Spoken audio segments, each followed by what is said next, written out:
1절부터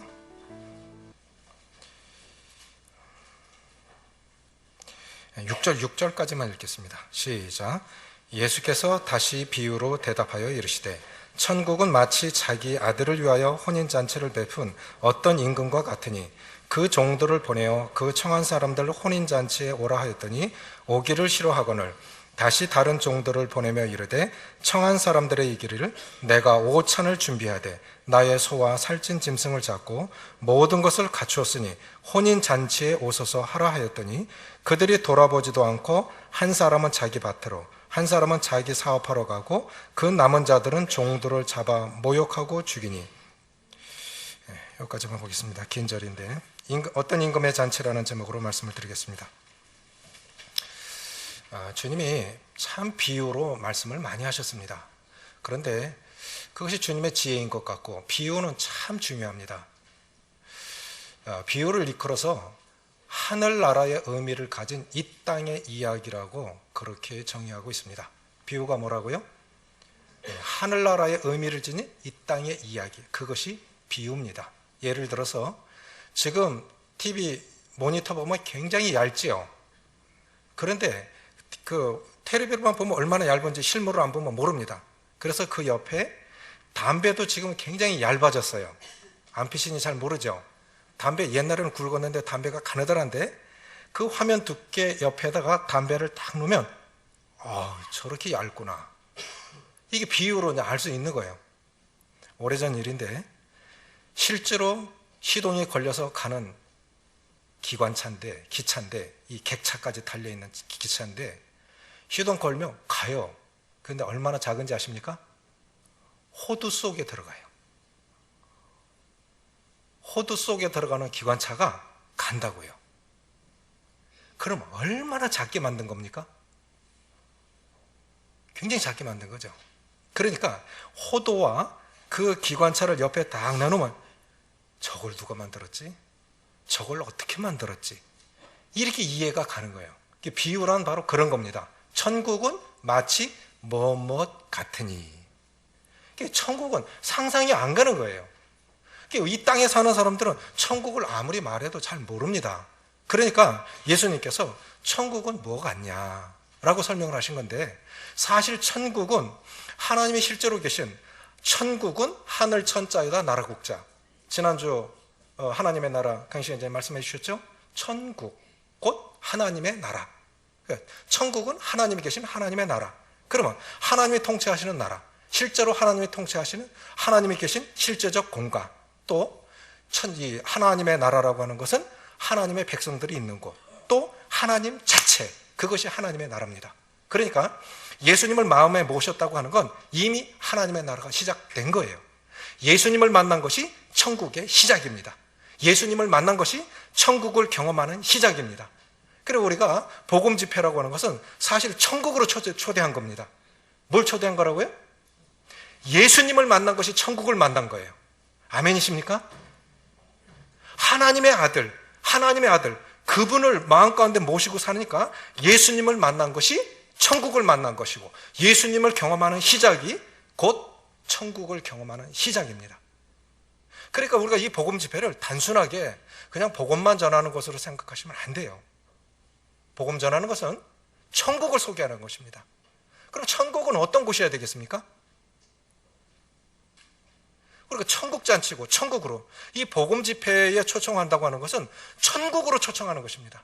그런데 각 나라의 대사관이 가 있죠. 그렇죠?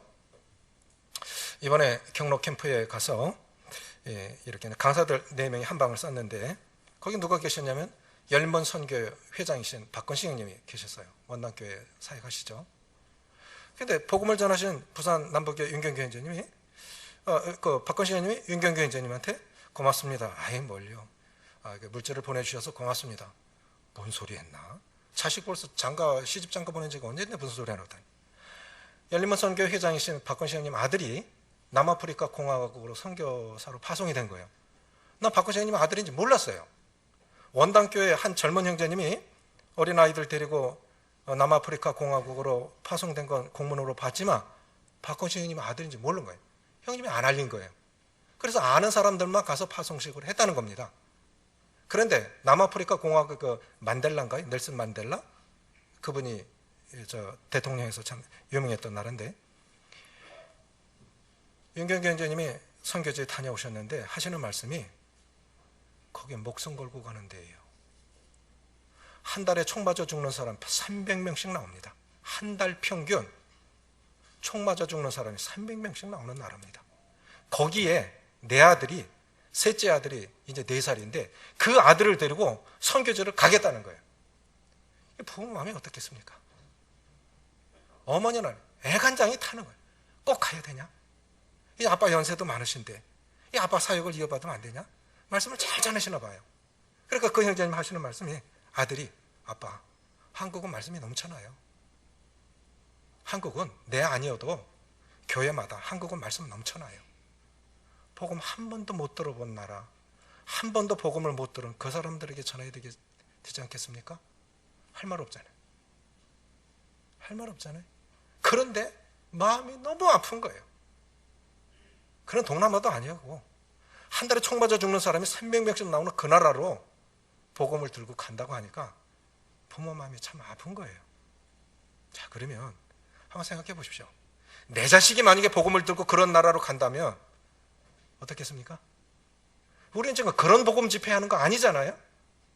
우리는 이웃에게 전하는 거예요. 어려운 사람들에게 전하는 것도 아닙니다. 초청해서 비난받을 수도 있고 싫어할 수도 있죠. 자, 왜 이렇게 천국은 마치 어떤 임금이 아들 혼인잔치에 초청하는 것과 같은 그런 곳이다라고 비유로 말씀하셨을까요? 두 가지입니다. 소극적인 의미에서 그런 초청을 거절했을 때의 최종적인 결과는 심판이다. 복음을 못 들어서 이렇게 구원받지 못했다면 참 안타까운 일이지만, 복음을 계속 듣고도 계속 초청하고 그렇게 했는데도 본인이 거절했을 때의 최종적인 결과는 지옥 심판밖에 없죠. 두 번째, 이건 소극적인 의미에서요. 적극적인 의미에서 하나님께서 하나님의 아들, 여기서 이제 어떤 임금으로 비유된 분은 하나님이시고 아들이라고 비유된 분은 예수님이십니다. 그러면 예수 그리스도의 신부가 되기 위해서 교회를 불러내시는 건데, 이렇게 사람들을 초청하는 이유는 뭘까요? 복 주기 위해서 부르신 거예요. 그런데 많은 경우에 우리가 이제 예수 믿지 못하는 사람들, 어느덧 신앙생활하면서 우리는 하나님 믿는 사람으로 굳어져 가지고요, 하나님 믿는 사람 잘 이해 못합니다. 많은 경우에 어떻게 이해 못했냐? 사실 내가 어떻게 저걸 믿을 수 있었지? 저도 한 번씩 복음을 전하면서 느끼는 게, 저 사람이 뭐입니다. 나는 이걸 어떻게 믿을 수 있었지? 구미에서 최은저 자매님이, 아이고, 그냥 하루 종일 피곤해 죽겠는데 또 이렇게 밤마다 또 스태프들 모여서 점검을 하는데 오라는 거예요. 복음을 전하는데 이 말씀은 믿어지는데 이 말씀은 안 믿어진다. 그거 안 믿어질 수 있어요. 안 믿어질 수 있어요. 믿어진 게 신기한 거지, 믿어진 게 기적이지, 안 믿어진 게 정상입니다. 나도 그거 못 믿었었거든요. 예수님이 하나님이 홍해바다를 가르셔서 물이 포도주가 돼? 그걸 제가 어떻게 그걸 믿어졌어요? 그 제가 믿은 거 아니고요, 성령께서 믿게 해주신 거예요. 그분이 예수님 믿고 믿음을 고백하고 그날 밤으로 돌아가셨어요. 안 믿는 분들을 이 복음 집회 초청을 하면, 여기 보십시오. 4절입니까? 3절 시작. 그 종들을 보내어 그 청한 사람들을 혼인잔치에 오라 하였더니 뭐라 그럽니까? 오기를 싫어하거늘. 5절 시작. 그들이 돌아보지도 않고 한 사람은 자기 밭으로 한 사람은 자기 사업하러 가고. 이걸 이해하시라는 거예요. 오기 싫어하는 이유를 이해하시라는 거예요. 왜 오기 싫어하는? 오기 싫어하는 그 이유가 있다니까요. 우리도 지난날 그랬어요. 제가 어렸을 때 전에 말씀드렸죠. 저희 할머니가 이제 어머니가 자주 아프셨으니까, 아프시면 저희 할머니가 그냥 무당을 데리고 와요. 그럼 밤새도록 구슬해요. 정말 신기합니다. 무당 굿하는 날은 작돈날을 거꾸로 끼워놔요. 작돈날이 밑으로 내려가 있는데 그날을 위로 뒤집어 끼워요. 그리고 그 위에서 맨발로 칼춤을 추는데 안 다치는 거예요. 이게 귀신이에요, 귀신. 그러니까 하여간 나아요. 그럴 때마다, 어머니 아프실 때마다 이제 무당 데려와서 그렇게 구술해요. 그렇게 거기에 계속 익숙해지다 보니까 할머니가 또 저를 데리고 무당집에 이렇게 한 번씩 가요. 양아들로 데려다 줬으니까 그 무당이 제 양엄마가 돼버린 거예요. 그 무당은 또 얼마나 된장국을 잘 끓이는지 굉장히 맛있어요. 그 집에서 뭐 먹고 그렇게 있으니까 자연스럽게 악령에 그냥 자연스럽게 접혀진 거예요. 그러다 보니까 이제 농사철 되면은 일손이 참 바쁘잖아요. 아이들 돌볼 시간은 없고. 그러니까 아이들을 다 교회를 보냈다고요. 그럼 교회에서 빵도 주고 뭐 놀이도 가르쳐주고 다 해요. 그럼 어린 아이들이 교회를 가줘야 부모가 일하는데 저는 안 간 거예요. 왜냐하면 교회가 그렇게 싫어요. 매를 맞아도 안 갔어요. 저는 정말 교회가 싫었어요. 무조건 싫어. 이유 없이 싫어. 그럼 매를 맞아도 안 갔어요. 그러니까 중학교가 미션 스쿨 아닙니까? 맥카피 선교사. 그때 거의 90% 이상이 다 거듭난 교사들이 우리를 가르친 거예요. 3년 동안 복음을 들었는데 외우도 외우죠. 하도 귀찮게 굴어갖고 거짓말로 간증을 했다니까요. 그래서 선생님 속아 넘어가더라고요. 수원으로 도망간 거예요. 고등학교 수원으로 갔으니까 이제 해방됐네. 그래서 자취해로 들어간 집이 사역자 집이에요. 이제 됐다 하고 도망갔는데 어느 날 친구하고 자취를 하고 있는데 선배들이 들어오는 거예요. 웬걸? 보니까 거기가 사역하시는 형님 댁이에요. 제 발로 호랑이 굴로 들어간 거죠. 그래서 구원받았어요. 참, 이게 하나님의 섭리입니다. 안 믿어지는 것이, 예수 모르는 분들은 안 믿어지는 것이 정상입니다. 그것이 싫어지는 것이 정상입니다. 왜냐하면 그 인생의 주인이 달라요. 우리는 하나님이시지만 그분들의 인생의 주인은 악한 영이기 때문에 그거 싫은 게 당연한 거예요. 오기 싫어지는 것이 당연한 겁니다. 그럼 어떻게 되냐? 우리는 윽박 지른다고. 너 그래도 지옥 가? 이렇게 막 윽박 지르잖아요? 그렇게 하시면 안 되는 거예요. 천국은 뭐 같다 했습니까? 복음 초청원 무슨 초청이라고요? 따라해보세요. 복음 집회 초청원. 천국 초청이다. 천국을 소개하셔야 돼요. 천국을 소개하셔야 돼요. 왜 사람들이 이런 복음을 듣기 싫어하고 신앙생활 하기를 싫어하느냐면 이제 교회 다니기 시작하면 나는 이제 즐길 수 있는 것도 못 즐기잖아. 손해의식 때문에 그래요. 신앙생활을 잘못 이해하고 있어요. 손해본다. 예수 믿으면 손해본다. 아이고 11조를 내? 그리고 술 담배도 못하잖아. 내 가고 싶은 거 못 가잖아. 지금은 건전한 이 스포츠가 됐지만요, 당구 치고 영화관을 가? 70년대 영화관 가면 출교시켰어요. 상상하시겠습니까? 사업하는 분이, 그분 술 안 마셨어요. 그런데 사업하는 분이 이렇게 술집에 갔다 와갖고 출교당한 분도 있어요. 그 시대는 그랬다니까요. 그래, 예수 믿는다? 그럼 세상 사람들과 완전 다른 삶을 산다는 것을 이해했기 때문에, 그건 못해. 그래, 천국을 잘못 이해하고 있는 거예요. 손해보는 거, 어쨌든, 이런 종교 생활, 억눌리는 거, 그거 하는 거로 이해하기 때문에 그래요. 천국은 어떤 곳입니까? 천국은 어떤 곳입니까? 자, 마태복음 11장 28절 보십시오.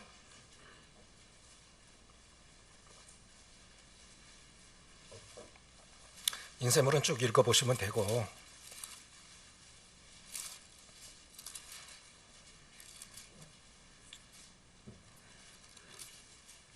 (28절) 29절 시작.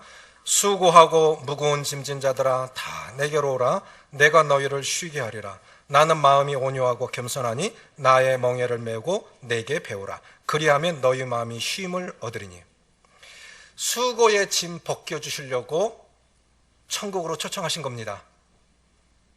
인생은 태어났을 때부터 죽을 때까지 수고의 짐을 지고 갑니다. 인생이 무엇입니까? 하나님의 사람 모세의 기도에 보면 인생을 두 단어로 압축했습니다. 수고와 슬픔뿐인 인생. 평생 지고 가야 할 이 수고의 짐 누가 내려줄 수 있습니까? 누가 이 수고의 짐을 내려줄 수 있습니까? 우리가 지고 가는 그 짐은 뭐죠? 가난의 짐, 질병의 짐, 걱정 근심의 짐, 관계 속에서 겪는 고통의 짐. 하루라도 마음 편할 날이 없어요. 그런데 예수님 안에 가면 내려놓을 수 있죠. 예수님이 우리에게 주신 것은 무엇입니까? 참 안식이가 하나 있습니다. 28절 다시 읽습니다. 시작. 수고하고 무거운 짐진 자들아 다 내게로 오라. 내가 너희를 쉬게 하리라. 진정한 쉼이, 진정한 안식은 예수님 만나야 끝납니다. 예수님 안에 참 안식이 있어요. 그 안식을 세상 어디에도 안식이 없죠. 그런데 중요한 것은 안식할 수 있는 바른 대상을 만나야 되는데 예수님 만나기 전까지는 참 안식이 없습니다. 그래서 복음 집회 초청하는 건 천국 초청이고 그것은 죄의 짐 벗겨주고 우리에게 참 안식을 줄 수 있는 그런 분에게로 초청하는 거니까 참 좋은 것입니다. 다시 22장으로 와보십시오. 임금님이 준비한 그 잔치는 무엇이겠습니까? 4절 같이 읽습니다. 4절 시작. 다시 다른 종들을 보내며 이르되 청한 사람들에게 이르기를 내가 오찬을 준비하되 나의 소와 살찐 짐승을 잡고 모든 것을 갖추었으니 혼인잔치에 오소서 하라 하였더니. 여기 보십시오. 임금님이 어떤 잔치를 준비했죠? 소, 살찐 짐승, 그리고 모든 것을 갖추었다 했죠. 이것은 쉽게 말하면 값을 많이 지불하고 잔치를 준비한 겁니다. 바베티의 만찬 영화 보셨습니까? 서울 북부교 수양회 때 그걸 그 수양관에서 상영을 하던데 제 둘째 사이는 텔레비 없이 빔 프로젝트를 샀어요. 그러고 거실에 이렇게 스크린 하나 내려놓고 그거 쏘고 때로 명화, 영화 이런 거 보더라고요. 또 자기 사진 이렇게 비춰보고 거기 가서 바베티의 만찬을 봤는데 바베티의 만찬에 보면 이 주인공이 어마어마한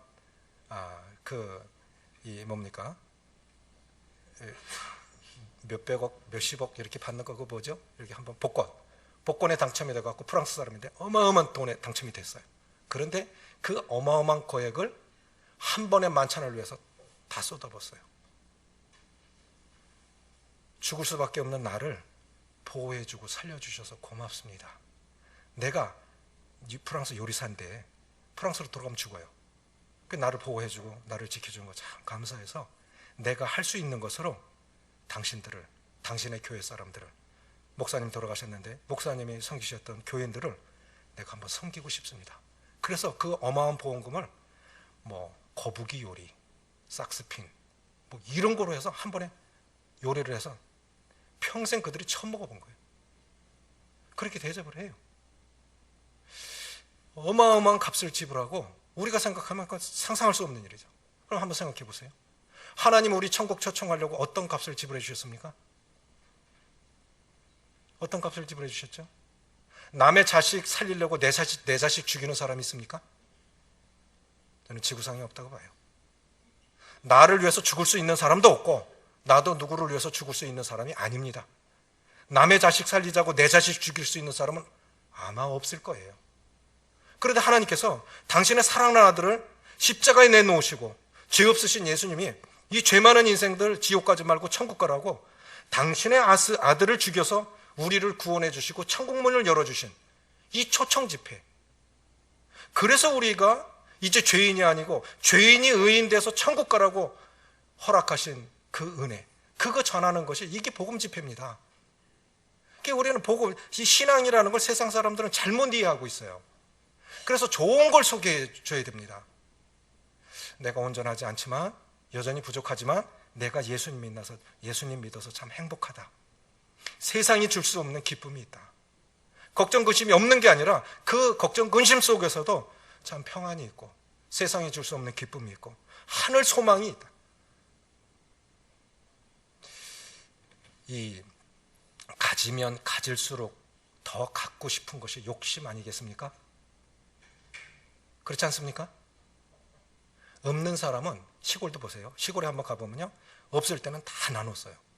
근데 시골 사람은 땅값이 올라서요 부자예요. 그런데 옛날 시골이 아니에요. 오히려 도시가 더 나아요. 도시 사람은 상식도 통하고 나눌 줄도 아는데 시골은 완전히 형편해졌어요. 돈 맛을 아니까 사람이 바뀌는 거예요. 그런데 예수님 안에서 만족할 수 없는 이 우리의 기쁨을 앗아가는 여러 이유 중에 하나가 뭐냐면 만족을 모르는 욕심 때문에 그렇습니다.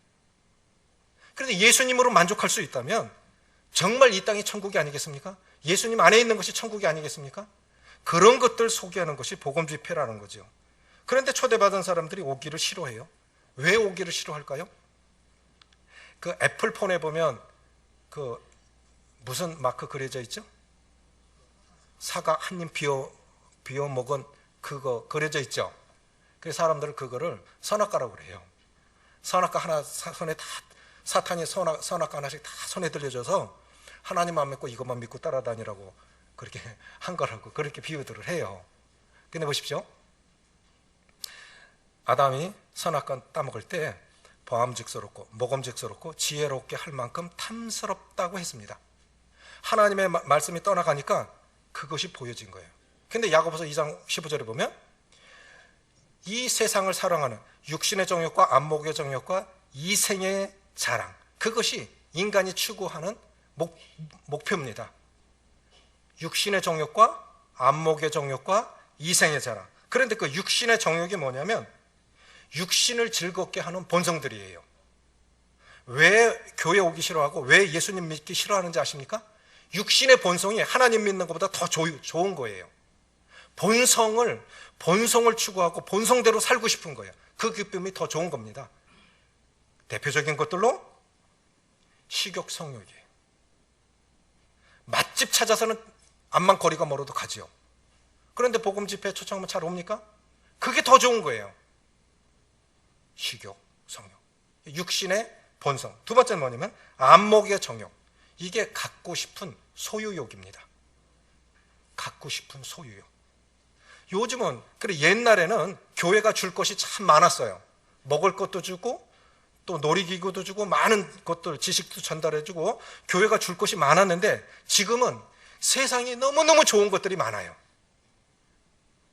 이 본성을 자극하는 세상이 좋은 것들이 너무 많기 때문에 교회가 그런 면에서 매력이 없는 거예요. 이걸 우리가 아셔야 돼요. 그러니까 사람들이 복음에 관심이 없구나. 그러니까 사람들이 그래 잘 살수록 하나님을 안 찾는구나. 박신경님이 한 30년 전입니다. 제 대명동교 초창기 때 일본을 다녀오셔서 하신 말씀이 한국이 잘 살기를 원치 않습니다. 70년대만 해도 잘 못 살았잖아요. 한국이 잘 살기를 원치 않습니다. 그래갖고 내가 형님 조금 미워했어요. 뭐 그럼 계속 보릿고개 겪으면서 살으라고? 근데 이유가 있어요. 물질과 신앙은 반비례 한다는 겁니다. 실제로 선교지가 그래요. 그래서 선교지도 골든타임이라는 것이 있답니다. 골든타임. 그거 놓치면 이제 복음이 안 들어간다는 거예요. 그런데 보세요. 지금 점점 감소되잖아요. 그렇죠? 소련의 시베리아 불꽃 저자를 저희들이 만나봤잖아요. 대명동교에서 삼중 통역으로 통역을 들었는데 단 것을 몰랐대요. 평생 단 것을 먹어본 적이 없대요. 시베리아로 이주시키는데 마른 생선 짠 거 먹고 나서 너무 목이 말라서 이렇게 차에 매달린 고드름 이렇게 핥아 먹으려고 하는데 고드름에 혀가 탁 달라붙어서 정말 힘들게 뗐다. 잠 안 재우고 불빛 아래서 때려갖고 두개골이 깨졌다. 그리고도 믿음을 지켜냈다. 독일의 성도들이 돈 줘갖고 풀려나서 자유세계에 나가거든. 이걸 알리세요. 소련의 지하교회 성도들이 어떻게 믿음을 지켜가는지 이거를 알리세요. 그래서 당신이 나가는 거니까 잊지 마시라. 그렇게 복음에 전해졌던 소련이 자유화되니까 완전 달라졌다는 겁니다. 그래서 지금 너무너무 잘 사니까 한국이 너무 잘 사니까 마음이 부해요. 심령이 가난한 자에게 복이 임하는데 지금 한국은 너무 잘 사는 거예요. 그 너무 잘 사는 사람들한테 예수 믿으라고 그러니까 어려운 겁니다. 우리가 그걸 이해하셔야 돼요. 세 번째는 뭐냐면 육신의 정욕, 그것은 이제 식욕, 성욕 같은 본성적인 것들, 안목의 정욕, 갖고 싶은 소유욕, 그 다음에 이생의 자랑, 그것이 과시욕이에요. 나 예수 믿었다고 자랑하는 것보다요, 나 이런 차 타고 다니는 사람이야. 저희 집 앞에 제가 보니까 최소한 3억 이상 가는 것 같아요, 차가. 근데 안 움직여. 그분은 늘 노란 스포츠카를 타고 다녔는데 어느 날 새 차가 왔는데 어디가 앞이야 할 정도로 너무너무 멋지게 만들어 놓은 차인데요, 제가 봐도 한 3억은 갈 것 같아. 근데 2달 동안 한 번도 안 움직였어. 그 자리에 그대로 있어. 그 자리에. 그럼 왜 산 거예요? 나 이런 차 주인이거든. 근데 이 시대에 자랑할 게 없으니까 우리 내면의 세계가 아니라 껍데기 자랑하면서 다니는 거예요. 이 시대 사람들이 그래요. 나 좀 봐줘. 나 이런 사람이거든. 그러니까 껍데기 자랑하면서 다니니까 그런 사람들에게 지금 주님을 전하려니까 참 어려운 겁니다. 내가 보니 너는 나만도 못한 것 같은데 이렇게 한 수 깔고 보니까 그런 사람에게 안 보이는 영의 세계를 전하려니까 얼마나 어렵겠습니까? 그러니까 삶으로 보여줘야 돼요. 너 근데 만족해? 너 근데 만족해? 너 행복해? 너 지금 행복해? 그 근본을 터치하지 않으면 안 온다고 하는 거죠. 그래서 이들이 거절을 하는 겁니다. 그래서 10절 보십시오. 그렇게 오기 싫어하고 거절하는데 6절입니다. 6절 먼저 보십니다. 그 남은 자들은 종들을 잡아 모욕하고 죽이니. 실제로 이렇게 고난받는 선교사들, 성도들도 있죠. 또 10절 같이 읽습니다. 시작. 종들이 길에 나가 악한 자나 선한 자나 만나는 대로 모두 데려오니 혼인잔치에 손님들이 가득한지라. 여기서 보십시오. 여기 길은 인생 사거리를 말합니다. 인생 사거리로 나가십시오. 기억되는 대로 어쨌든 우리 책임을 다 하셔야 될 것 같습니다. 증인의 책임은 무엇이겠습니까? 본대로 말하는 거예요. 그런데 요즘은 본대로 말하면 후환이 있을까 봐 말 잘 안 하잖아요. 그건 자기 책임을 지금 외면하고 있는 거거든요. 예수님이 그 제자들을 증인이라고 말씀하셨어요. 너 먼저 예수님 만났잖아. 경험했잖아. 그거 말해라. 너의 삶 자체가 증인이니까 이제부터 나가라. 그렇게 말씀을 하신 거죠. 그래서 급하게 초대받은 사람들이 인생 사거리로 나갑니다. 그래서 남녀노소 불문하고 빈부귀천을 물어나고 만나는 대로 청하여 데려오라. 그런데 여기서 참 조심할 것이 있어요. 누가복음 14장에 보면 누가복음 14장 23절에 동일한 내용이 나오는데 강권하여 내 집을 채우라는 말씀을 사람들이 잘못 이해해요. 강권이라는 이 말은 헬라어로 아난카손이라는 말인데 이 말은요 아난케라고 하는 말에서 유래했다고 해요. 아난케가 뭐냐면 필요하다라는 뜻입니다. 필요하다. 네가 필요해. 하나님의 잔치에, 혼인잔치에, 하나님의 아들의 혼인잔치에 참여하기 때문에 네가 필요해. 이 강권이라고 하는 것은 강제로 데려오라는 그런 말이 아니라 끝까지 포기하지 말고 끈질기게 설득하여 데려오라. 이런 뜻입니다. 포기하지 말고 끝까지 끈질기게 설득하여 데려오라. 이런 뜻이죠. 그러니까 이게 뭐냐면 인격에 호소하라 이 뜻입니다. 뭐에 호소하라고요? 인격에 호소하라. 그런데 강제성을 그렇게 하면 이제 마음이 다치는 거예요. 그러면 역효과가 납니다. 니네 잘 믿어. 왜 그렇습니까? 특별히 인도자, 전도자들이 정말 조심해야 돼요. 인격으로 대하지 않으면 상처받고 더 물러갑니다. 상처받고 더 물러가요. 그래서 교회를 나쁘게 말하고 다닌다고요. 그 사람만 안 오는 게 아니라 그 사람이 교회를 나쁘게 말하고 다닌다고요.